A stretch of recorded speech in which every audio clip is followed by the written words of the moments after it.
Na hii ni Mnyalu TV. Papa Francis, papa wa kwanza katika historia ya Amerika ya Kusini, ambaye alivutia ulimwengu kwa mtindo wake wa unyenyekevu na kuwajali maskini, lakini akiwatenga wahafidhina kwa ukosoaji wa ubepari na mabadiliko ya hali ya hewa. Amefariki dunia siku ya Jumatatu akiwa na umri wa miaka 88.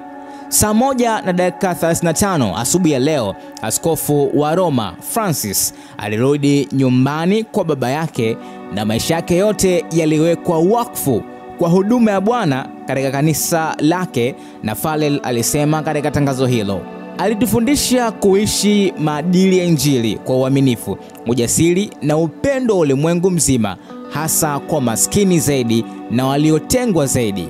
Pamoja na shukrani nyingi kwa mfano wake, kama mfuasi wa kweli wa Bwana Yesu, tunaipongeza roho ya Papa Francisco kwa upendo usio na kikomo wa huruma wa Mungu mmoja na utatu. Taarifa za kuumwa kwa Papa Francis zilianza kusambaa mapema kwa mwezi uliopita na hali yake ilionekana kurudi na kukaa vizuri, lakini siku ya leo taarifa ya kufariki kwa Papa Francis imetokea. Na hii ni Mnyalu TV.